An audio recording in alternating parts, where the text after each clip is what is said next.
Welcome students to your social studies class. So today in this class we will learn one more new chapter which is industry. So in this chapter we will learn regarding the history of Indian industries, types of industries and important large scale industries of India. So now let's start the chapter. Indian industrial sector has progressed rapidly after independence. So after independence developed.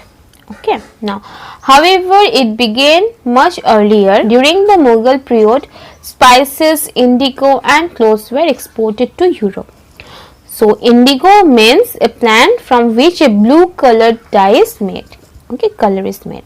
After the British took over, jute and cotton mills were established in India. The railway started around the same time in 1853, and with the help of these railways it became easier to transport the raw material from one place to another. The first steel plant was established in 1907 in present day Jamshedpur by Ramsetji Tata. After independence, the Indian government adopted 5-year plans for industrial development. Okay, so the government adopted this 5-year plan for the development of the industrial sector. Now, types of industries. We need industries to convert raw material like wood, mineral ores and agricultural produce into finished product.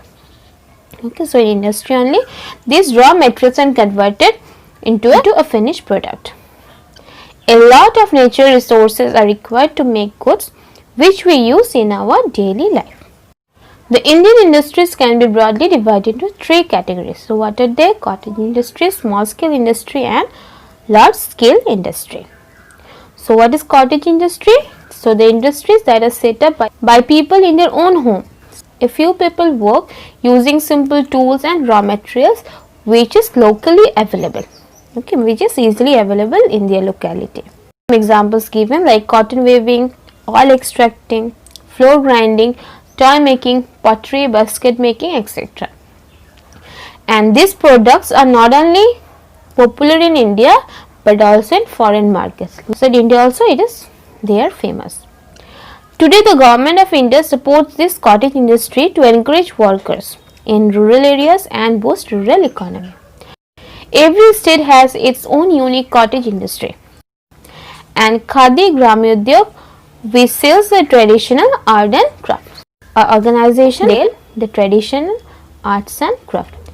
Now the second one is small scale industry. Small scale industries are small business involving few people as laborers who work on small machines and simple tools in a small factory.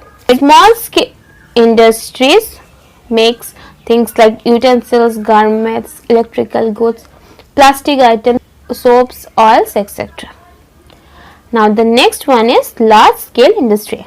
So it can be defined as large factories where modern machines and technologies are used, and it also employs a large number of highly skilled people. Okay, so many people are engaged there. These industries have a huge infrastructure and produce goods on a large scale. So infrastructure means basic physical structure which are required for the operation of business or a factory. Okay, which things are required, and their production is also very large. Some of the large scale industries in India are as follows. So the first one is steel industry. Iron and steel industry in India is over 100 years old. Steel plants in India are located at Bhilai, Durgapur, Rourkela, Bokaro and Vishakhapatnam. And many private steel plants have also come up like the Tata Iron and Steel. Okay, so these are some of the places where we can find steel industries. Now the next one is electronics. So the electronic industry has made a lot of progress in recent years. Okay, means in recent time only it has been progress a lot. Now some of the major electronic items which are manufactured in India are computers, communication equipments, television set, microwave, oven, washing machine, etc. So these are some of the electronic appliances which are manufactured in India. Next one is textile. So it is the largest industry in the country, employing millions of people. So a large number of people are working in this industry. Now the Indian textiles are exported all over the world. Okay, and some of the places where textile mills are located are Mumbai, Varanasi, Ahmedabad, Surat, Coimbatore, etc. Now the next one is automobiles. So India's vehicles manufacturing industry is one of the leading industries in the world. And some of the major car manufacturing units are located in Chennai, Mumbai, Pune, Gurgaon, Kolkata, Gujarat, Noida, Bengaluru, etc. The Indian automobile industry also manufacture scooters, trucks, buses and three-wheelers. So these all things are manufactured here. Now the next is shipping. So the shipping industry plays an important role in generating revenue for the country. It plays an important role in the monetary purpose. Now in India, 90% of the trade is carried out by ships. Ship is used exporting and importing things. Ships are built at Kochi, Visakhapatnam, Mumbai and Marmago. Okay, so these are some of the places where ships are built. Now the second one is sugar. So sugar factories are mostly located close to a region where sugar cane is grown, because we all know that from sugar cane, sugar is made. Sugar mills are located in places like Tamil Nadu, Uttar Pradesh, Bihar, Punjab, Maharashtra and Madhya Pradesh. Okay, now the next one is diamonds. Jewelry making is an ancient art in India. It is being done from ancient times. It is done by skilled people as it is crafted by hand. Most of the diamond industry is based in Surat and Mumbai. Okay, so mostly the diamond industries are found where? In Surat and Mumbai. Now the next one is aviation. So aircraft are manufactured in Hyderabad, Nasik, Lucknow, Bangalore and Kanpur. And aviation industry employ a large number of people and is today the fastest growing industry in the world. It is growing very fast. An increase in the number of private airlines has increased the production of aircraft. So as the number of private airlines have been, production is also increasing. Now the next one is coir and jute. So jute and coir products have become very popular. Why? Because they are made from natural fiber and they are environment friendly.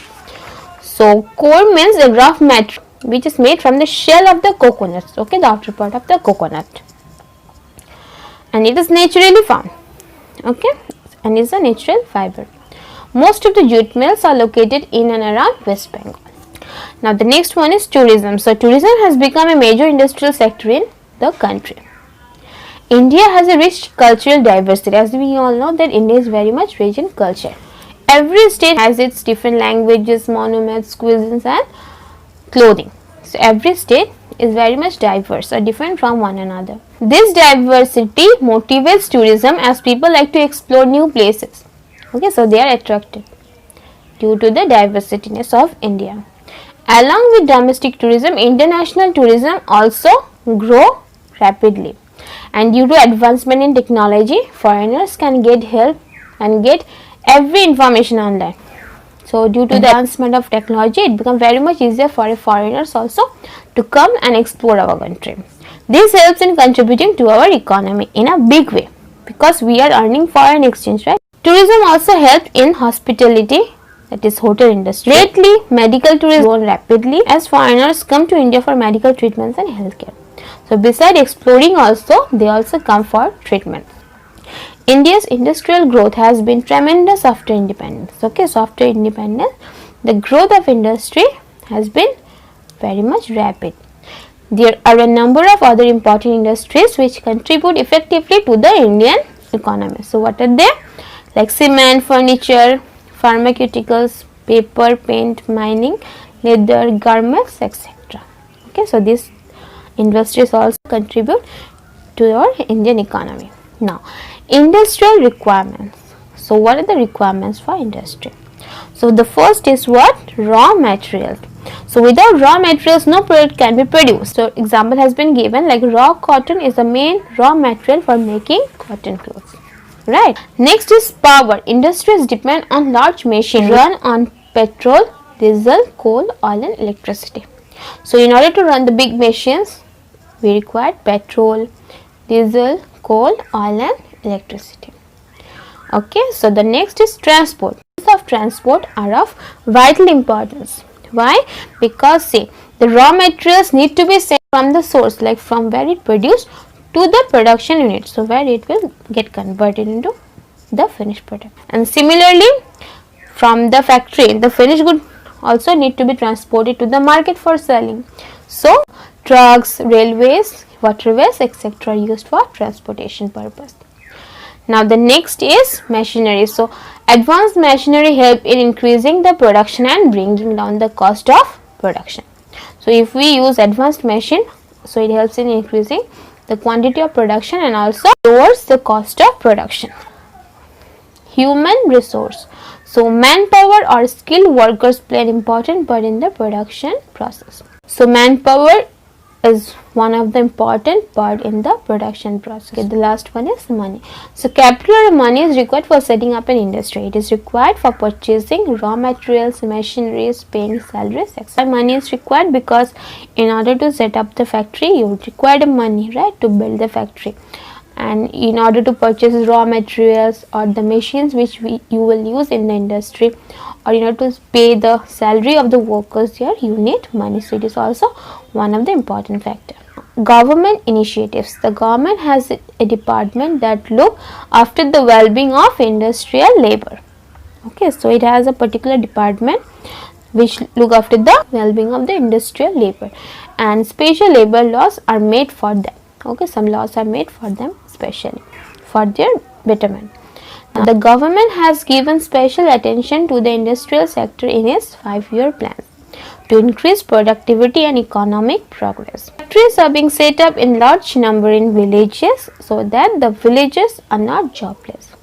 So in villages also, in remote areas also, factories are being set up in large number. Why? So that the villages also get job there.